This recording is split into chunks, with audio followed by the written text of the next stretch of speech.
जय हिंद दोस्तों, स्वागत है फिर से आपका प्रचंड प्रयास के ऑनलाइन प्लेटफॉर्म पे, जिसमें मैं आर्य शर्मा आपको पढ़ाने जा रहा हूँ धांसू बात। यानी कि जो हमने पिछले वीडियो में अगर बात करें तो पिछले वीडियो हम लोगों ने जाना था आई क्या होता है, मानव नेत्र क्या होता है। अब हम इसके बाद आगे जानेंगे कि इसके रोगों के बारे में, यानी आंखों में कितने प्रकार के रोग पाए जाते हैं और इन रोगों को बारीकियों से हम लोग समझेंगे। तो पूरी वीडियो को बिना स्किप किए इसको आपको देखना है ताकि आपको ह्यूमन आई से रिलेटेड कोई भी क्वेश्चन कहीं भी ना छूटे, है ना। यूपी बोर्ड के लिए तो ये इंपॉर्टेंट है ही, साथ ही साथ अगर कंपटीशन के लिए जो बच्चे देख रहे हैं उनके लिए भी यहाँ पे आंख से यानी मानव नेत्र से क्वेश्चन बनते हैं, उसको हम लोग यहाँ पे लेने वाले हैं। तो वीडियो अगर अच्छा लगे तो उसको लाइक भी कर लीजिएगा। ऐसे ही नॉलेजफुल वीडियो देखने के लिए हमारे चैनल को सब्सक्राइब भी करके रखिएगा। तो स्टार्ट करते हैं अपने वीडियो को। देखिए, सबसे पहले यहाँ पर आप देख पा रहे होंगे कि सबसे पहला जो ह्यूमन आई में जो रोग होता है या कह लें डिफेक्ट होता है, उसे हम क्या कहते हैं, दूरदृष्टि दोष, है ना। दूरदृष्टि दोष जिसे हम लॉन्ग साइटनेस या हाइपरमेट्रोपिया भी कहते हैं ना, हाइपरमेट्रोपिया भी इसे कहा जाता है। दूसरा दोष होता है जिसको हम निकट दृष्टि दोष कहते हैं, है ना। अभी हम इन चार पांचों को बारी बारी करके भी समझेंगे। अभी केवल हम यहाँ पे क्या करने वाले हैं, केवल हम ये समझ पा रहे हैं कि कितने रोगों को हमें इसमें वीडियो में कवर करना है। ठीक है, रोग कह लें या दृष्टि दोष कह लें, है ना। तो ये इसमें हम समझेंगे। तीसरा है जरा दृष्टि दोष, चौथा वर्णानता और पांचवा हम लोग रतौंधी। इन सारे नेत्र दोषों को की चर्चा हम इस वीडियो में करने वाले हैं।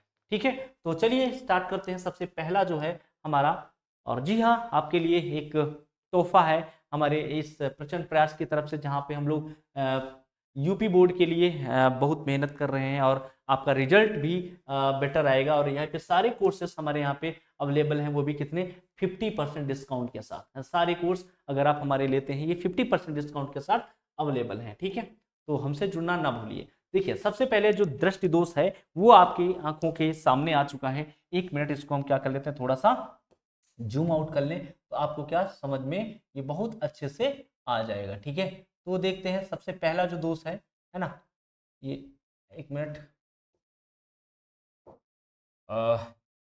एक मिनट, हाँ। तो भाई देखते हैं सबसे पहले यहाँ पे हम लोग जो दोष लेने वाले हैं वो है दूरदृष्टि दोष। यानी दूरदृष्टि दोष क्या होता है, लॉन्ग साइटनेस क्या है, इसके जो अन्य नाम है उसे फार साइटनेस भी कहते हैं। इंग्लिश में इसके कई नाम हैं, हिंदी में इसे हम दूरदृष्टि दोष कहते हैं। इस दोष में जो रीजन होता है उसको हम लोग जानेंगे। तो सबसे पहले दूरदृष्टि दोष होता क्या है, जब किसी व्यक्ति को दूर की चीजें साफ नजर आ रही हूं बट पास रखी चीजें वो देखने में सक्षम ना हो, तो इस प्रकार उसकी आंख में जो दोष पाया जाता है उसे क्या कहते हैं, दूरदृष्टि दोष कहते हैं। देखिए, यहाँ पे थोड़ा सा समझने के लिए उल्टा है। यहाँ पे देखो नाम है इसका दूरदृष्टि दोष, तो दूरदृष्टि दोष का मतलब यहाँ पे, एक मिनट, दूरदृष्टि दोष का यहाँ पर मतलब बिल्कुल उल्टा है। दूरदृष्टि दोष है तो दूर की चीजें साफ नजर आएंगी, है ना। तो इसमें हम क्या कहेंगे, ये दूर की जो चीजें होंगी, है ना, दूर की चीजें ये आपको क्या हो जाएंगी, दूर की चीजें साफ नजर आएंगी, यहाँ पे, है ना, स्पष्ट नजर आएंगी, स्पष्ट नजर आएंगी। ठीक है, नजर आती है। बस ये आपको याद रखना है बच्चा कि जो दूर की चीजें होंगी दूरदृष्टि में साफ नजर आएंगी। कभी कभी जब हम लिखते हैं तो हमारे मन में एक क्लिक आता है कि भाई दूरदृष्टि दोष मतलब दूरदृष्टि दोष है, इसका मतलब दूर की चीजें साफ नजर नहीं आएंगी। लेकिन यहाँ पर जस्ट क्या होता है, उल्टा होता है। दूर की चीजें हमें स्पष्ट नजर आती हैं बट पास की चीजें साफ नजर नहीं आती हैं। इस प्रकार के दोष को हम लोग क्या बोलते हैं, दूरदृष्टि दोष कहते हैं। तो सबसे पहले बच्चा यहाँ पे हम लोग जानेंगे इसका कारण क्या होता है, मतलब इसका कारण क्या है, क्यों दूरदृष्टि। अब देखो कितना सा प्यारा लग रहा है ये बच्चा, है ना, चश्मा टंग गया बेचारे पे। तो रीजन क्या होते हैं उनको भी समझेंगे, है ना, बड़ा क्यूट लग रहा है क्यों ये चलिए, तो भाई देखिए कारण क्या है, दूरदृष्टि दोष का कारण क्या है। एक्चुअली में हमने पिछले लेक्चर में जाना था कि किसी भी वस्तु की जो फोटो है यानी इमेज है वो आंख कैसे बनाती है और कहाँ पे बनती है, रेटिना पे बनती है। तो जैसे पहला यहाँ पे कारण हम लोग देख लेते हैं। तो जैसे ये है हमारी आई, ठीक है, ये है हमारा नेत्र, ये मानव नेत्र है। और आपको पता है पिछली लेयर को हम लोग क्या बोलते हैं, इसी को रेटिना बोलते हैं, है ना, इसको क्या बोलते हैं, रेटिना। तो किसी वस्तु को, जो वस्तु इसके सामने रखी जाती है उसकी फोटो पहले उससे जो समांतर किरणें जाती हैं और इस लेंस और इसके जो ध्रुवों के द्वारा अपवर्तित होके इनको कहाँ पे काटना चाहिए, इस रेटिना पे काटना चाहिए।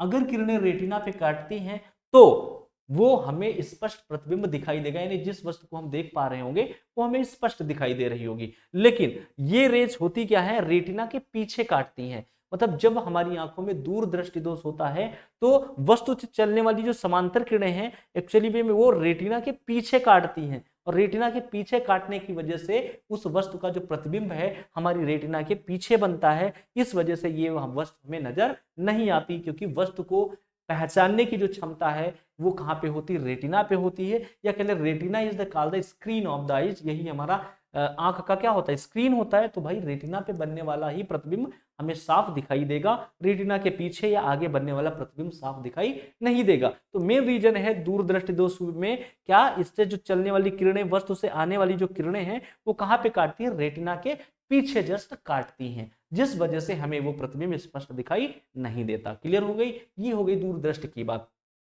अब इसका कारण कौन कौन सा है, तो पहला कारण बेटा यहाँ पे अगर हम पढ़ लें, है ना, पहला कारण क्या है, इसमें आप देख पा रहे होगे, हो सकता है नेत्र गोलक, ये जो नेत्र गोलक है पहले इतना बड़ा था, है ना, ये घट के क्या हो गया हो, इतना बड़ा हो रहा हो। मतलब यहाँ पे नेत्र गोलक का वक्रता त्रिज्या का क्या हो जाना, घट जाना। एक काम होता है तो नेत्र गोलक की, है ना, नेत्र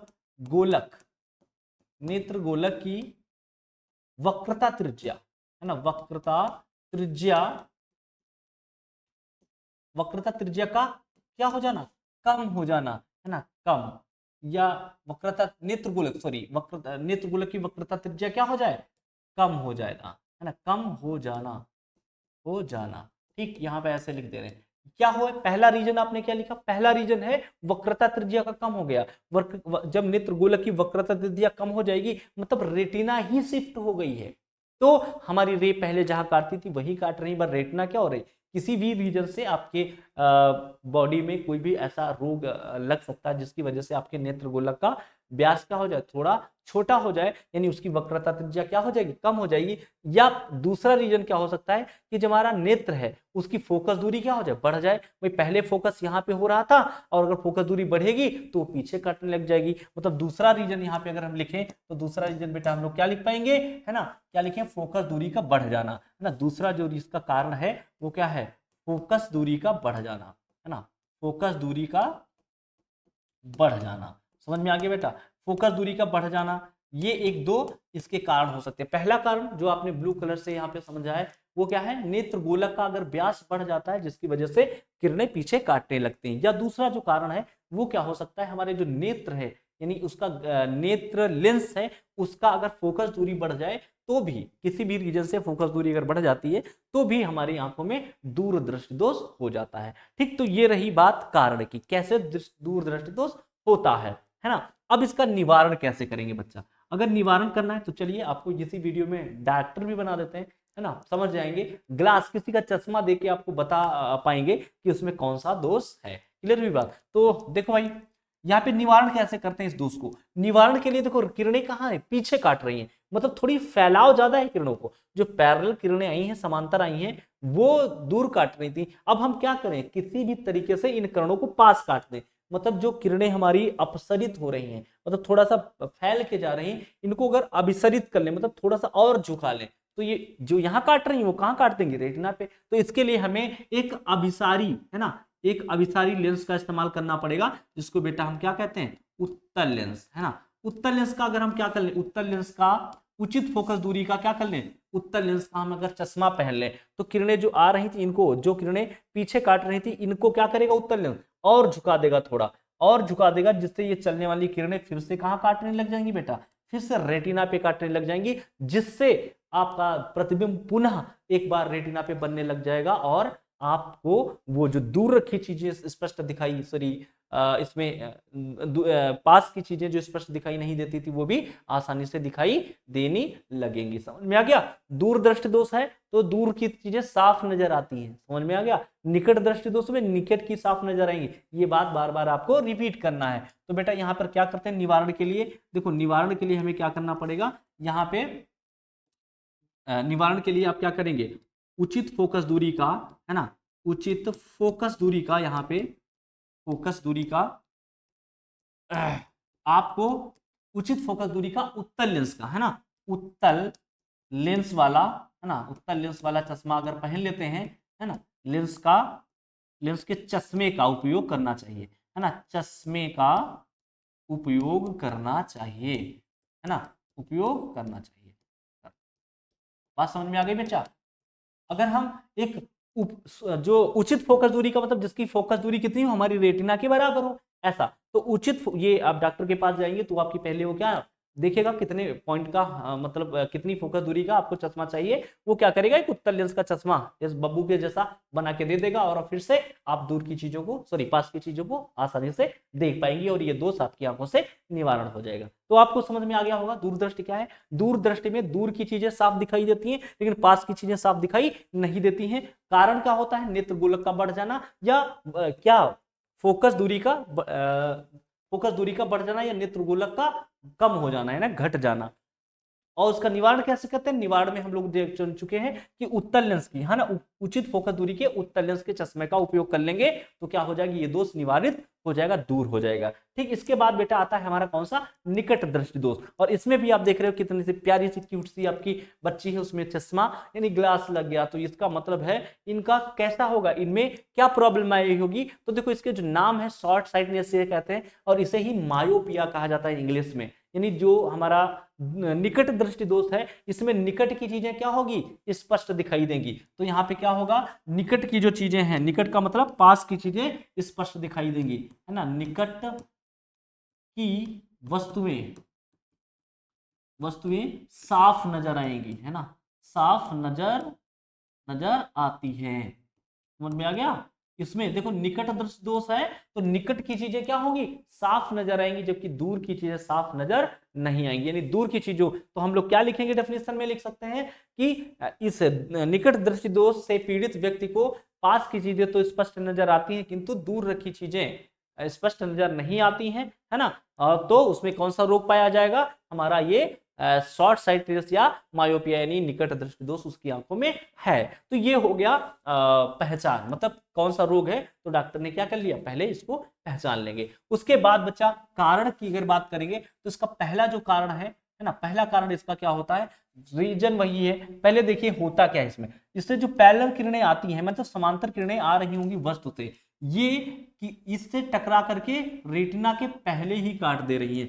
मतलब देखो रेटिना पे बनने वाला प्रतिबिंब ही हमें क्या होता है, स्पष्ट दिखाई देता है। लेकिन अगर कोई ऐसा जो किरणें आ रही रेटिना के पहले काट दे रही, यानी यहाँ पर जो फिगर होगा किसी वस्तु को जिसको हम देख पा रहे हैं, उसकी इमेज कहाँ बन जाएगी, रेटिना के पहले बन जाएगी। और आपको पता है रेटिना के पहले बनने वाली इमेजेस हमको क्लियर दिखाई नहीं देती। तो इसका ये हो गया पहचान, है ना, रेज क्या हो रही होंगी, पहले काट रही होंगी। तो इसका कारण क्या हो सकता है, इसका कारण हो सकता है नेत्र गोलक का व्यास बढ़ जाए। ये नेत्र गोलक मालूम मैंने इतना बड़ा नेत्र था और पीछे ये इतना थोड़ा बढ़ गया, तो नेत्र गोलक का व्यास बढ़ जाना। तो यहाँ पे लिख देंगे पहला रीजन क्या है, नेत्र गोलक का व्यास बढ़ जाना। हाँ, नेत्र गोलक का गोलक, है ना, गोलका लिख दिया है भाई नेत्र गोलक, तो नेत्र गोलक का व्यास बढ़ जाना, है ना, व्यास समझते हैं, वक्रता त्रिज्या कह लो या व्यास कह लो, व्यास बढ़ जाना, है ना, बढ़ जाना।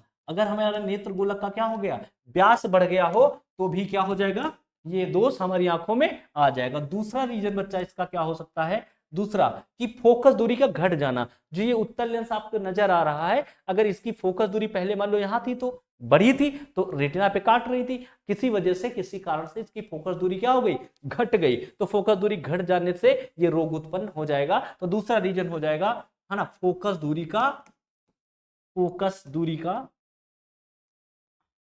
का क्या कम हो जाना, है ना, कम हो जाना। तो ये दो रीजन हो गए बच्चा, आपको डेफिनेशन पता चल गई। इसमें क्या होता है, दूर की चीजें स्पष्ट नहीं दिखाई देती पर निकट की चीजें स्पष्ट दिखाई देती हैं। दूसरा इसका रीजन क्या है, पहला नेत्र गोलक का व्यास बढ़ जाना। ठीक, पहले नेत्र गोलक मान लो इतना बड़ा था, बढ़ के यहां पहुंच गया, तो नेत्र गोलक का व्यास बढ़ जाना। दूसरा क्या होता है कि फोकस दूरी का घट जाना, यानी जो हमारा उत्तल लेंस यानी जो हमारे आई का लेंस है, माने नेत्र लेंस है, नेत्र लेंस की फोकस दूरी क्या हो जाना, घट जाना। ये दो कारण है इसके। ठीक है। कारण के बाद अगर हम निवारण की बात करें, मतलब इसको कैसे दूर करेंगे, तो इसको दूर करने के लिए बेटा हमें क्या, किरणें पास काट रही हैं, इसको थोड़ा दूर बढ़ाना है। और आपको पता है जब हमें किरणें, किसी प्रकाश की किरणों को कम डाइवर्ट करना होता है, यानी इसको अपसरित कर देना होता है, और अपसरित लेंस का इस्तेमाल हम लोग करेंगे। तो यहाँ पे हमें ये लेंस, इसका नाम क्या होता है, कॉनकेवो लेंस। कॉनकेवो का मतलब है अवतल लेंस का इस्तेमाल करेंगे, है ना। ये क्या है, अवतल लेंस के चश्मे का उपयोग इसमें कर लेंगे और ये रोग हमसे दूर हो जाएगा। अवतल लेंस का उपयोग करेंगे तो जो किरणें पहले काट दे रही है, अवतल लेंस क्या करता है, किरणों को थोड़ा सा बढ़ा देता है, इसको खोल मतलब फैलाता है ना, तो किरणों को थोड़ा फैला देगा। उचित फोकस दूरी के अवतल लेंस का उपयोग करेंगे तो ये फैला के फिर से इन किरणों को कहां फोकस कर देगा, इन किरणों को रेटिना पे फोकस कर देगा, और फिर आप पास रखी चीजों का आसानी से क्या हो पाएंगे, दूर रखी चीजों का आसानी से मजा ले पाएंगे। क्लियर हुई बात। तो यहाँ पर उचित फोकस दूरी के अवतल लेंस के चश्मे का उपयोग करते हैं ना, अवतल लेंस के चश्मे का उपयोग करते हैं। तो यहाँ पे लिखेंगे उचित फोकस दूरी के, फोकस दूरी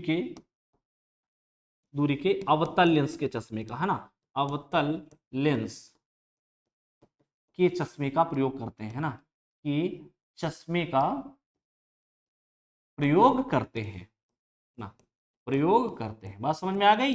इसमें उचित फोकस दूरी के अवतल लेंस का ध्यान रखना है। दूरदृष्टि दोष में उत्तल लेंस के चश्मे का, अब देखो उत्तल अवतल आप जानते होंगे, आप किसी का चश्मा देखो बीच में क्या हो, पतला हो, किनारे उसके मोटे हो, तो कौन सा, उत्तल, ये अवतल लेंस का चश्मा हो जाएगा। और अगर किसी का बीच में मोटा हो, किनारे पे पतले हो लेंस, तो क्या होता है, उत्तल लेंस होता है। ठीक, तो हम जान चुके हैं निकट दृष्टि दोष। उसके बाद बेटा ये एक आ जाता है जिसका नाम है जरा दृष्टि दोष, है ना। जरा नाम है लेकिन ये भैया आफत कर देता है, जरा नहीं है यहाँ पे, ये जरी है। मतलब इसमें क्या होता है कि या तो इस प्रॉब्लम में जो व्यक्ति पीड़ित है, तो जरा दृष्टि दोष एक तरीके के इन कॉम्बो है।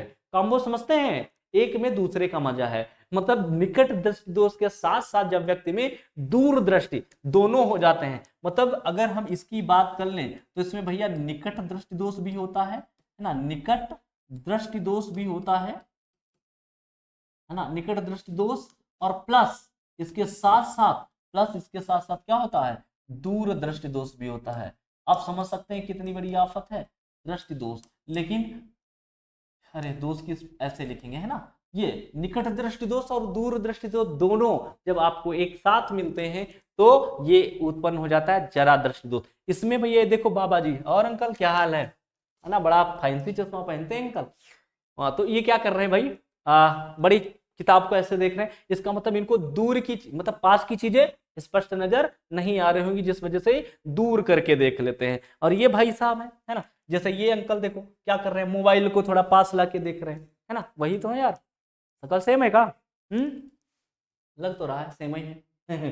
तो अब इनमें दोनों प्रॉब्लम है, ये दूर की चीजों को भी साफ नहीं देख पा रहे हैं और पास की चीजों को भी साफ नहीं देख पा रहे हैं। तो ये हो गई इसकी पहचान। अब इसमें होता कैसे है बेटा, इसका कारण, इसका भी क्या कारण देखो हम लोग जान सकते हैं। तो इसका कारण क्या होता है, जो हमारी रेटिना है, यानी रेटिना तो आप समझते हैं हमारी आंख का पिछला पार्ट, जिसपे किसी भी वस्तु का प्रतिबिंब बनता है, तो वहां पर एक्चुअली बेलनाकार सेल्स पाई जाती हैं, बेलनाकार कोशिकाएं पाई जाती हैं, सेल पाई जाती हैं, जिनकी कमी से, है ना, बेलनाकार जो कोशिकाएं हैं उनकी अगर हमारी रेटिना पे क्या हो गई, कमी हो गई, मतलब किसी तरीके से वो सूख गई हो, है ना, बेलनाकार कोशिकाएं क्या हो गई, सूख गई हो, बेकार गई हो, डिस्ट्रॉय हो गई हो, तो उसकी वजह से ये रोग उत्पन्न हो जाता है ना। तो यहाँ पे क्या लिखे जाएंगे, रेटिना पर, है ना, बेलनाकार कोशिकाओं की या तंत्रिकाओं की, कोशिकाएं सेलों की, है ना, सेलों की कमी होती है। ठीक है बेटा, बेलनाकार जो सेलें हैं, सेल होती हैं बेलनाकार, सिलेंड्रिकल सेल्स जो होती हैं, उनकी कमी की वजह से ये रोग हो जाता है। और खुशी की बात जानते हैं क्या, खुशी की ये बात है कि बेटा ये बीच में नहीं होता, ये अक्सर इन्हीं चचा के ही उम्र में होता है ना, जिस उम्र में ये चचा पहुंचे हैं इसी उम्र में ये रोग होता है अक्सर। और दुख की बात ये है कि भैया इसका क्या है, निवारण संभव नहीं है, इसका निवारण नहीं हो सकता। क्यों नहीं हो सकता, क्योंकि हम रेटिना पे निवारण ऐसे नहीं हो पाएगा सीधे, अगर रेटिना ही बदलवा दो, यानी नेत्रदान सुने होंगे आप बताओ नेत्रदान में नेत्र का कौन सा भाग दान किया जाता है? आपको लगता होगा एक आंख निकाले और सीधे दूसरे में फिट कर दिए, है ना? ये होल्ड बल्ब थोड़ी ना एक होल्डर से निकाल के दूसरे होल्डर में फिट करोगे। ठीक है, तो रेटिना ही दान की जाती है। जब हम किसी नेत्र दान करते हैं तो एक्चुअली रेटिना ही एक व्यक्ति से दूसरे व्यक्ति में ट्रांसफर की जाती है। तो इस तरीके से अगर हम रेटिना दान करें तो वहां पे उसकी ये सिलेंड्रिकल सेल्स मौजूद होंगी, तो ये दूर हो जाएगा, मतलब आपको फिर से दिखने लग जाएगा। लेकिन अगर अगर हम क्या करें, ऐसे दूर करना चाहें दवाओं के माध्यम से उसी रेटिना के साथ, तो ये असंभव है बेटा, इसको हम दूर नहीं कर सकते। तो कोशिश करिएगा ये ना हो, ये जेनेटिक होता है ना? ये जो होने का जो रीजन है, एक और कारण है, ये जेनेटिक होता है। जेनेटिक समझते हैं? अगर बचपन से ही, है ना, ये जन्मजात होता है, ऐसे कह लिया जन्म, है ना, जन्मजात, ये जन्मजात होता है ना, जन्मजात है। जन्मजात समझते हो? जन्म के साथ साथ आपको गिफ्ट में अगर ये रोग मिला है तो ही ये हो सकता है, बीच में होने के चांस बड़े रेयर हैं। लेकिन अगर होगा जाके तो फिर बुढ़ौती पे, यानी जब बुढ़े होंगे तब ये रोग हो पाएगा। बाकी बीच में ये बच्चों में लगभग नहीं पाया जाता है, ऐसा कह लेते हैं। ठीक है, इसके बाद आ जाते हैं बेटा हमारा जो अगला रोग है, यानी जो दोष है, वो वर्णांधता है ना? वर्णांधता। वर्णांधता का मतलब जैसे वर्ड से ही आपको समझ में आ रहा होगा, है ना? वर्णांधता, ये इमेज बड़ी कलरफुल दिखाई गई है। तो वर्णांधता क्या है? वर्ण अंधता। वर्णांधता को अगर ब्रेक करें बेटा तो क्या मिल जाएगा? वर्ण और एक अंधता, है ना? अंधता, अंधता। तो वर्ण का मतलब होता है रंग, है ना? और अंधता का मतलब होता है न दिखना, है ना? न दिखना। तो भाई ऐसा है कि कोई व्यक्ति जब दो रंगों की पहचान करने में क्या हो जाता है? अक्षम हो जाता है, नहीं पहचान कर पाता है, तो इस रोग को हम लोग क्या बोलते हैं? वर्णांधता कहते हैं। बात समझ में आ गई? मतलब जब कोई व्यक्ति दो रंगों की पहचान करने में थोड़ी ट्रबल महसूस करता है, जैसे कि मान लेते हैं कहीं पे ग्रीन दो पर्दे हैं, एक ज्यादा ग्रीन है और एक क्या है? कम ग्रीन है। अगर आपको बताना हो कि कौन सा इसमें ग्रीन है तो आपको पूरा का पूरा एकदम ग्रीन दिखेगा, है ना? ज्यादा कम में पहचान नहीं कर पाएंगे। या मान लेते हैं कोई एक लाल है और एक गुलाबी है, लाल और गुलाबी में आप अंतर स्पष्ट नहीं कर सकते, तो ये रोग कहलाता है हमारा वर्णांधता। ठीक है, इसका कारण क्या है? इसका कारण होता है हमारी कोश जो सेल्स हैं, है ना, हमारी जो रेटिना है, रेटिना पर इसका जो रेटिना होता है, रेटिना पर जो कोनिकल सेल्स होती है, कोनिकल का मतलब होता है कैसी? शंक्वाकार, है ना? शंक्वाकार कोशिकाओं की कमी, है ना? कोशिकाओं की कमी। ठीक है बेटा, कमी। यहाँ पे जो आंखों में हमारे जो क्या होता है? रेटिना, रेटिना पर शंक्वाकार जो सेल्स होती हैं उनकी कमी की वजह से ये रोग हो जाता है। और ये रोग भी बेटा क्या है? इसका निवारण पॉसिबल नहीं है। ये भी क्या है? ये जन्मजात होता है ना? जन्मजात होता है और इसका निवारण संभव नहीं है। ठीक है, इसको भी हम निवारण नहीं कर सकते, निवारण संभव नहीं। ठीक है, संभव नहीं। यहाँ निवारण संभव नहीं है। अगर आप नेत्र ही क्या कर लेते हैं? दान कर लेते हैं तो इसका निवारण हो पाएगा, अदरवाइज ये निवारण नहीं हो पाएगा। ठीक है, उसके बाद बेटा एक रतौंधी है ना? जैसा कि आप जानते होंगे, ऐसा ये बहुत लोगों को रात में दिखना बंद हो जाता है, चमगादड़ बन जाता है। नहीं, चमगादड़ को तो रात में दिखता है यार। मतलब बहुत लोग देखे होंगे जैसे शाम ढलती है तो छोटी छोटी मेडिकल से अपने गोली, आप क्यों यार, आपके अगल बगल वाले आपसे मंगाए होंगे, नहीं मंगाए होंगे तो आपने सुना तो हो ही होगा। कभी कभी कुछ लोग, ये बच्चे में भी हो जाता है, छोटा बच्चा है उसमें भी ऐसा प्रॉब्लम हो जाती है, जिससे वो जैसे अंधेरा हो जाता है तो अंधेरे में उसको चीजों को देखने में थोड़ी सी क्या हो जाती है? ट्रबल, यानी कष्ट महसूस होता है। तो इस तरीके को हम लोग क्या बोलते हैं? रतौंधी रोग कहते हैं। तो रतौंधी, रात, और औंधी का मतलब होता है नहीं दिखना। रात में जिन लोगों को नहीं दिखता है वही क्या है? वैसे तो रात में किसी को नहीं दिखता, लेकिन भैया रात में ना दिखने का मतलब बहुत अंधेरा है तब तो किसी को नहीं दिखेगा, लेकिन हल्की डिम लाइट है, मतलब थोड़ा कम रोशनी कर दे तो जिनको नहीं दिखता है उनमें ये रोग पाया जाता है। तो एक्चुअली इसमें होता क्या है? कारण क्या है? आंख इसमें अपनी संजन क्षमता क्या है? खो देती है ना? ससंजन क्षमता, ससंजन, है ना? नेत्र की जो ससंजन क्षमता होती है वो क्या हो जाती है? कम हो जाती है। हाँ, क्षमता कम हो जाती है। तो ससंजन क्षमता कम होने की वजह से ये, अब देखो प्यूपिल, वैसे क्या होता है? ज्यादा रोशनी में प्यूपिल आपकी जो होता है वो बढ़ जाता है, होल बड़ा हो जाएगा, जिससे प्रकाश ज्यादा से ज्यादा पास होगा। लेकिन जब हमारा प्यूपिल ये घटने बढ़ने में असक्षम हो जाता है किसी वजह से, है ना, तो जैसे डिम लाइट हुई तो प्यूपिल को बड़ा हो जाना चाहिए, तो ज्यादा से ज्यादा आंख में लाइट प्रवेश करेगी, जिससे चीजें हमें आसानी से दिखने लग जाएंगी। लेकिन किसी वजह से आपकी आंख की संवेदन क्षमता या कह लें प्यूपिल का घटना बढ़ना नहीं हो पा रहा है, जिसकी वजह से लाइट मतलब दरवाजा उतना ही है, अब लाइट कम भी जा रही है तो भी तो कम लाइट में इसको नहीं, इसका निवारण तो पॉसिबल है ना, इसकी जो मेडिकल पे हम लोग कुछ दवाएं मिल जाती हैं ना, दवाएं भी हैं, और बाकी हम लोग इसका क्या कर लेते हैं, ड्रॉप वगैरह इस्तेमाल करके इसको धीरे धीरे से क्या कर दिया जाता है, कम कर दिया जाता है। यानी उसकी एकोमोडेशन पावर एक तरीके का कह सकते हैं कि प्यूपिल का जो घटना बढ़ना है ना, वो वहां पे नहीं हो पा रहा था, जिसकी वजह से ये रतौंधी हो जाती है। बाकी इसका मेडिकल रीजन बहुत सारे हैं। उस हम लोग यहाँ पे एक स्टडी पर्पज से पढ़ रहे थे, और ये हाई स्कूल में एक कुछ दोस्त दिए गए थे, जिनको हम लोगों ने इस वीडियो में डिस्कस किया है। और मिलते हैं नेक्स्ट वीडियो में एक नए चर्चा के साथ। एक नए वीडियो में हम लोग नई बात की चर्चा करेंगे, यानी कि एक नया वीडियो जब आएगा तो उसमें एक बिल्कुल आपको सीखने के लिए कुछ नया ही मिलेगा। तो हमारे चैनल को सब्सक्राइब करके रखिए। वीडियो अगर अच्छा लगा है तो लाइक करना कतई मत भूलिए, और एक प्यारा सा कमेंट कर दीजिए जो हमें अगला वीडियो और अच्छे तरीके से बनाने के लिए मोटिवेट करे। ठीक है, मिलते हैं नेक्स्ट वीडियो में। जय हिंद। प्रचंड